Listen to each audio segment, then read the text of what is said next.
നയതന്ത്രം, അന്താരാഷ്ട്ര ബന്ധങ്ങൾ, ഭീകരപ്രവർത്തനം, തെരഞ്ഞെടുപ്പ് എന്തെല്ലാം വിഷയങ്ങളാണ് ഒരൊറ്റ കൊലപാതകത്തിൻ്റെ പിന്നാലെ മാധ്യമ ചർച്ചകളിൽ വന്നത്. കാനഡ പാർലമെൻറ്റിൻ്റെ ഹൗസ് ഓഫ് കോമൺസിൽ പ്രധാനമന്ത്രി ജസ്റ്റിൻ ട്രൂഡോ നടത്തിയ ഒരു പ്രസ്താവനയാണ് തുടക്കം. കാനഡ പൗരൻ ഹർദീപ് സിംഗ് നിജാറിൻ്റെ കൊലപാതകവുമായി ഇന്ത്യൻ സർക്കാരിൻ്റെ ഏജൻസികൾക്കുണ്ടെന്ന് കരുതുന്ന ബന്ധത്തെപ്പറ്റി അന്വേഷണത്തിലാണ് കാനഡ സർക്കാർ എന്ന്. Over the past number of weeks, Canadian security agencies have been actively pursuing credible allegations of a potential link between agents of the government of India and the killing of a Canadian citizen, Hardeep Singh Nijjar. India ആരോപണം നിഷേധിച്ചു. ലോകമാധ്യമങ്ങൾ ഈ പുതിയ നയതന്ത്ര സംഘർഷത്തെപ്പറ്റി എഴുതി. ട്രൂഡോയുടെ ആരോപണം തലക്കെട്ടാക്കി Wall Street Journal, Financial Times, Guardian ഇന്ത്യയുടെ നിഷേധം ഒപ്പം ചേർത്തു. കാനഡയിലെ CBC ന്യൂസ് അവിടുത്തെ ഔദ്യോഗിക ഉറവിടങ്ങളിൽ നിന്ന് കിട്ടിയ കൂടുതൽ വിവരങ്ങൾ ചേർത്തു. ഇന്ത്യൻ നയതന്ത്രജ്ഞരുടെ സ്വകാര്യ സന്ദേശങ്ങൾ കാനഡയ്ക്ക് ചോർന്നു കിട്ടി എന്ന്. ഇന്ത്യൻ ഉദ്യോഗസ്ഥർ ഇത് നിഷേധിച്ചിട്ടില്ല എന്നും പറഞ്ഞു. 5 രാജ്യങ്ങളടങ്ങുന്ന 5 ഐസ് രഹസ്യ നിരീക്ഷണ കൂട്ടായ്മയും ഇന്ത്യയുടെ പങ്കിനെപ്പറ്റി വിവരം കൊടുത്തെന്ന്. ഇക്കാര്യങ്ങൾ സംസാരിക്കാൻ കാനഡ ഉദ്യോഗസ്ഥർ പലകുറി ഇന്ത്യയിൽ വന്നിരുന്നത്രേ. വാൻകൂവർ സൺ പത്രം ആരോപണങ്ങൾ ഞെട്ടിക്കുന്നതെന്ന്. ന്യൂയോർക്ക് ടൈംസ് ആരോപണം എന്ന് തന്നെ ഗ്ലോബ് ആൻഡ് മെയിലും സൂക്ഷ്മതയോടെ പ്രയോഗിച്ചു. ഇരു രാജ്യങ്ങളും തമ്മിലുള്ള ബന്ധം അനുദിനം വഷളാകുന്നതാണ് പിന്നെ കണ്ടത്. കാനഡ ഇന്ത്യൻ പ്രതിനിധിയെ പുറത്താക്കി, ഇന്ത്യ തിരിച്ചും. ആരോപണവും പ്രത്യാരോപണവും. തെളിവ് പരസ്യപ്പെടുത്താൻ ട്രൂഡോ വിസമ്മതിച്ചു. ഇന്ത്യ വിസ നിർത്തലാക്കുന്നു, അത് ബന്ധങ്ങൾ പിന്നെയും മോശമാക്കുന്നു. കാനഡയിലെ ഇന്ത്യക്കാരിൽ ആശങ്കയുണ്ടാക്കുന്നു. അമേരിക്കയുടേത് ഒരു തരം ഞാണിന്മേൽ കളിയാണ്. കാനഡയോട് താൽപ്പര്യം, ഇന്ത്യയെ വെറുപ്പിക്കാനും വയ്യ. ദ നാഷണൽ ഇൻട്രസ്റ്റ് എന്ന മാഗസിൻ എഴുതി, ട്രൂഡോ ഇപ്പോൾ പ്രയോഗിക്കുന്ന ഇന്ത്യ വിരുദ്ധ കെണിയിൽ അമേരിക്ക പെട്ടുപോകരുത്. രാജ്യങ്ങൾക്കെന്ന പോലെ മാധ്യമങ്ങൾക്കും നിലപാടെടുക്കാൻ പ്രയാസമുണ്ടാക്കിയ വിഷയം. ഒരു ഭാഗത്ത് രാജ്യാന്തര ബന്ധം വഷളാകുന്നത് മൂലം ജനങ്ങൾ, പ്രത്യേകിച്ച് പ്രവാസികൾ അനുഭവിക്കുന്ന വിഷമം. മറുഭാഗത്ത് അതിർത്തി കടന്നുള്ള കൊലപാതകം എന്ന പ്രശ്നം. ഇതിൽ അന്വേഷണം നടത്തി സത്യം പുറത്തു കൊണ്ടുവരണമെന്ന കാനഡയുടെ നിലപാടിൽ ന്യായമുണ്ട്. അതേസമയം കാനഡ ഇന്ത്യയിലെ വിഘടനവാദികൾക്ക് സംരക്ഷണം നൽകുന്നു എന്ന ഇന്ത്യൻ ആരോപണത്തിലും കഴമ്പുണ്ട്. 2 രാജ്യങ്ങളിലും തെരഞ്ഞെടുപ്പ് വരുന്നു. ട്രൂഡോക്ക് കാനഡയിലെ സിഖുകാരെ കൈയൊഴിഞ്ഞുള്ള രാഷ്ട്രീയം അസാധ്യമാണ്. പക്ഷേ ഈ രാഷ്ട്രീയ കളി ഇന്ത്യ ഭീകരനായി കാണുന്നയാൾക്ക് പിന്തുണ നൽകിക്കൊണ്ടാകരുത് എന്ന് ഇന്ത്യയും. കാനഡയിലെ സിഖുകാരുടെ വോട്ട് ട്രൂഡോക്ക് നിർണായകമാണ്. അവിടുത്തെ ഖാലിസ്ഥാനി ഗ്രൂപ്പിൻ്റെ പിന്തുണയിലാണ് അദ്ദേഹം പ്രസിഡന്റ് പദവിയിൽ ഇരിക്കുന്നത് തന്നെ. ഫസ്റ്റ് പോസ്റ്റിൽ പാൽക്കി ശർമ്മ ട്രൂഡോയെ നിശിതമായി വിമർശിച്ചു. Their last general election was held in the year 2021. Trudeau's party emerged as the biggest party in parliament, but they were short of majority, around 10 seats short. That's when Jagmeet Singh entered the picture. Now, Jagmeet Singh is a self-declared Khalistani. He leads Canada's New Democratic Party. Thanks to Jagmeet's support, Trudeau became Prime Minister. If he leaves, Trudeau leaves. He will be out of power. പൊതുവെ India സർക്കാരിനെ ന്യായീകരിക്കുന്ന രീതിയാണ് പാൽക്കി ശർമ്മയുടേത്. രാജ്യാന്തര പ്രശ്നങ്ങളിൽ ജനങ്ങളെ വൈകാരികമായി സ്വാധീനിക്കാൻ സർക്കാരുകൾ ശ്രമിക്കും. മാധ്യമങ്ങൾ പലപ്പോഴും അതിനൊപ്പം നിൽക്കും. തെരഞ്ഞെടുപ്പ് അടുക്കുമ്പോൾ സർക്കാരിൻ്റെ താൽപ്പര്യം രാജ്യ താൽപ്പര്യമായി അവതരിപ്പിക്കപ്പെടും. ഊഹങ്ങളും വസ്തുതകളും കൂടിക്കലരും. നിജ്ജാർ വധം എന്ന വിഷയം ഇപ്പോൾ ഖലിസ്ഥാൻ ബന്ധം എന്ന ആരോപണവും കടന്ന് പാകിസ്ഥാനിലെ ISIയിലേക്ക് നീളുന്നതായി വാർത്തകൾ വരുന്നു. ഒരിക്കലും തീരാത്ത പ്രശ്നം പോലെ. ഒരു കൂട്ടരുടെ ഭീകരൻ മറ്റൊരു കൂട്ടർക്ക് രാജ്യസ്നേഹിയാകും എന്ന് പറയാറുണ്ട്. കാനഡയുടെ നോട്ടത്തിൽ നിജ്ജാർ വധം അതിർത്തി കടന്നു നടത്തിയ രാഷ്ട്രീയ കൊലപാതകമാണ്. ഇന്ത്യയിൽ ചിലർ സൂചിപ്പിക്കുന്നതാകട്ടെ ഇന്ത്യ കാനഡ ബന്ധം വഷളാക്കാൻ ISI ഒപ്പിച്ച വേല എന്നും. നമ്മുടെ മാധ്യമങ്ങൾ പറയുന്നു തർക്കത്തിൽ ഇന്ത്യ മേൽക്കൈ നേടി എന്ന്. ട്രൂഡോയുടെ ഖാലിസ്ഥാനി ബന്ധത്തെ എല്ലാ രാജ്യങ്ങളും മോശമായി കാണുന്നു എന്നും. എന്നാൽ ഇത്ര ലളിതമല്ല അന്താരാഷ്ട്ര വിഷയങ്ങൾ. സിഖ് വോട്ട് ബാങ്കിനെ പ്രീണിപ്പിക്കാനാണ് ട്രൂഡോ പരസ്യമായി ആരോപണം ഉന്നയിച്ചതെന്ന് ചില മാധ്യമങ്ങൾ പറയുന്നു. Why do you think Justin Trudeau said what he did? He could have waited for the investigation to end. He could have given proof. He could have also handled it diplomatically. Instead, he made this statement in Parliament. It's a dramatic move. It's also a political move. Trudeau wanted this issue to blow up. He wanted the attention and the coverage. He wanted this clash with India. അതേസമയം കാനഡയുടെ പ്രതിരോധ മന്ത്രി ഹർജിത് സജ്ജൻ പറയുന്നത് മറ്റൊന്നാണ്. Trudeau അത് വെളിപ്പെടുത്തിയില്ലെങ്കിൽ തന്നെ മാധ്യമങ്ങളിൽ അത് വരാനിരിക്കുകയായിരുന്നു അത്രേ. നിജാറിനെ കൊന്നത് കാനഡയുടെ പരമാധികാരം ലംഘിക്കലായിട്ടാണ് അവർ കാണുന്നത്. And the perpetrators of the murder of Hardeep Singh Nijjar need to be brought to justice. And my message to Canadians originally who were born in India or their families who originally came from there, Sikhs, Hindus, Muslims, Buddhists, Christians and more. Those who seek to undermine Canada's sovereignty will do and say things to delegitimize and undermine your existence as a Canadian. To that I say, whatever your faith, you are a Canadian. നിയമവാഴ്ച നിലനിൽക്കുന്ന ഈ ലോകത്ത് കാനഡയുടെ മണ്ണിൽ കാനഡക്കാരനെ കൊന്നത് പാതകം എന്ന് Trudeau.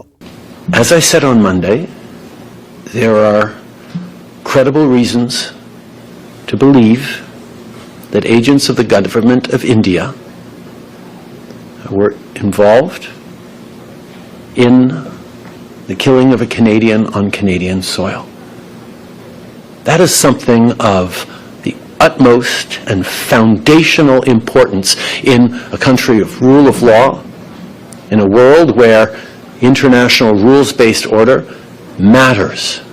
വിവേകവും നീതിബോധവുമാണ് സമാധാനത്തിൻ്റെ ഉപാധികൾ, പ്രത്യേകിച്ച് രാജ്യാന്തര പ്രശ്നങ്ങളിൽ. പക്ഷേ നമ്മുടെ ഗോദി മീഡിയയിൽ ചിലപ്പോൾ അത് വെറും വ്യക്തിഹത്യയായി മാറുന്നു. സുഡാനിലും മറ്റും അംബാസഡറായിരുന്ന ദീപക് ബോറ സീ ന്യൂസ് ചാനലിലെ ദീപക് ചൗരസിയോട് പറഞ്ഞത് ട്രൂഡോ ഇന്ത്യയിൽ വന്നപ്പോൾ അദ്ദേഹത്തിൻ്റെ വിമാനത്തിൽ നിറയെ മയക്കുമരുന്നുള്ളതായി അഭ്യൂഹമുണ്ടായിരുന്നു എന്നാണ്. क्रेडिबल क्या कहते हैं रूमर्स हैं कि इसके जहाज में से कोकेन मिली थी हमारे स्निफर डॉग्स को, और फिर 2 दिन ही अपने होटल में के कमरे में बंद रहा, बाहर नहीं आया. प्रेसिडेंट हमारे भारत के राष्ट्रपति जो डिनर किया था उसमें नहीं गया. लोग कहते हैं कि नशे में था ड्रग्स के. तो कुछ कहा नहीं जा सकता कि इसका दिमाग में क्या है.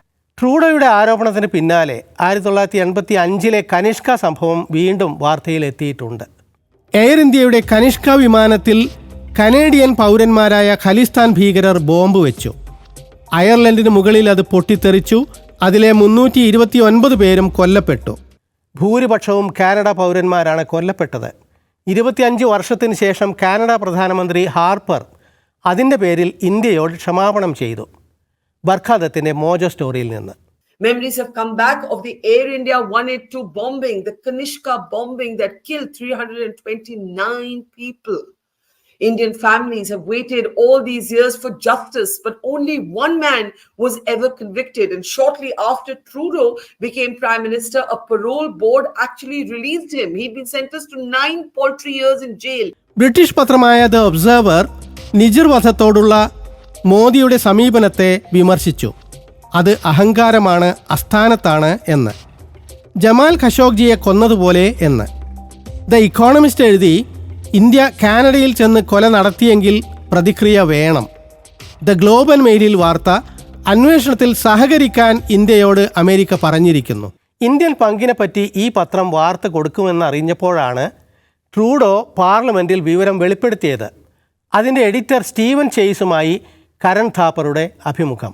Stephen Chase, it's been reported that before Prime Minister Trudeau went public with his allegations against India, your paper, the Globe and Mail's bureau chief, Robert Fife, had given the government notice of his intention to publish an Indian story.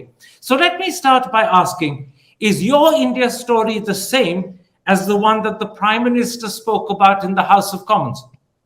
Yes, it is. Yes, it is. What we were going to publish and what we told the government was that we were going to publish that there was credible intelligence that India was behind the slaying of Mr. Nijjar. തൻ്റെ ആരോപണത്തെപ്പറ്റി Trudeau മാധ്യമങ്ങളെ കണ്ടു. Intelligence വിവരം മാത്രമല്ല, Indian നയതന്ത്രജ്ഞർ തമ്മിൽ നടന്ന ആശയവിനിമയങ്ങളിലും Indian പങ്കിന് തെളിവുണ്ടത്രേ. But I can assure you, the decision to share these allegations on the floor of the House of Commons Monday morning was not done lightly. And now CBC News has learned from senior government sources that when he stood in the House, Trudeau had both human and signals intelligence. that showed the involvement of Indian government officials in the murder of a Sikh leader in Surrey, BC back in June. Hardeep Singh Nijjar was a prominent member of a separatist movement labeled a terrorist by India. വിദേശ മാധ്യമങ്ങളും Indian മാധ്യമങ്ങളും ശ്രദ്ധിച്ച ഈ തർക്കം മറ്റൊരു തരത്തിൽ പ്രയോജനപ്പെട്ടെന്ന് caravan magazine. പുറം ലോകത്ത് ഗാന്ധിയനായും നാട്ടിൽ മറ്റൊരു നിലക്കും പെരുമാറുന്ന പ്രധാനമന്ത്രിയുടെ മുഖപടം അഴിഞ്ഞത് നിജ്ജർ വധത്തിലൂടെ ലോകം അറിയുന്നു എന്ന്. ജർമ്മൻ ചാനലായ ഡോയ്ഷെ വെലയിൽ ബിരേഷ് ബാനർജിയുടെ അഭിപ്രായത്തിൽ ഈ അമ്പരപ്പിക്കുന്ന വെളിപ്പെടുത്തൽ ഇന്ത്യയെ ഉത്തര കൊറിയയുടെയും റഷ്യയുടെയും നിലവാരത്തിൽ എത്തിച്ചു. And for people watching the news, I mean, Russia often makes headlines accused of killing opponents abroad, but India? I mean, that is what's so surprising about this, because these accusations essentially put India in the same league of countries like North Korea and Russia, which is why it is so big. But I think this is, the first time in my memory in which India has really been accused of doing something like that, because you don't really hear very often of targeted Indian intelligence operations indulging in assassination abroad. British സിഖുകാരുടെ നേതാവ് BBC-യോട് പറയുന്നത് NIA വിദേശ സിഖുകാരുടെ hit list TV-യിലൂടെ പുറത്തുവിട്ടു എന്നാണ്. The National Investigation Agency in India put out on Indian television a hit list of 20 Sikhs living abroad, of which 6 live in the UK. Just all 1 second, sorry, hit list. Literally, they called it a hit list. The exact India called it a hit list. They called it a hit list, and then they showed the picture of Hardeep Singh Nijjar, of Dal Singh Kunda, and another who they said they were already eliminated. Democracy now channel വിശദമായി ഈ വിഷയം ചർച്ച ചെയ്തു. Tension is escalating between Canada and India after Canadian Prime Minister Justin Trudeau publicly accused agents of the Indian government of assassinating a prominent Canadian Sikh leader outside a temple in the city of Surrey in British Columbia in June. Hardeep Singh Nijjar, who was a Canadian citizen, was shot dead by 2 masked gunmen who escaped in a waiting car. ഇതിനെല്ലാം ഇടക്കാണ് Trudeau സർക്കാർ മറ്റൊരു വിവാദത്തിൽ പെടുന്നത്. Ukraine president സെലൻസ്കിയെ ആദരിക്കുന്നതിനായി കാനഡയുടെ പാർലമെന്റിൽ നടന്ന ചടങ്ങിലേക്ക് ഒരു നാസി സൈനികൻ ക്ഷണിക്കപ്പെട്ടു. Zelensky's speech received at least a dozen standing ovations. There was also one for this man, a 98-year-old Ukrainian Canadian who fought for Ukrainian independence against the Russians during the Second World War. വൻപിച്ച പ്രതിഷേധമാണ് കാനഡയിൽ ഇതുണ്ടാക്കിയത്. ജനരോഷം മാധ്യമങ്ങൾ ഏറ്റുപിടിച്ചു. Trudeau മാപ്പ് പറയണം, speaker രാജിവെക്കണം എന്നെല്ലാം മുറവിളി ഉയർന്നു. ഒടുവിൽ speaker Antony Rota ക്ഷമ ചോദിച്ചു. I am deeply sorry. നാസിസമായാലും ഉന്മൂലന സിദ്ധാന്തങ്ങളായാലും നെറുകേട് തന്നെ. ഹിംസ തുറന്നു കാട്ടപ്പെടും, തോൽപ്പിക്കപ്പെടും. അത് തോൽക്കാനുള്ളതാണ്.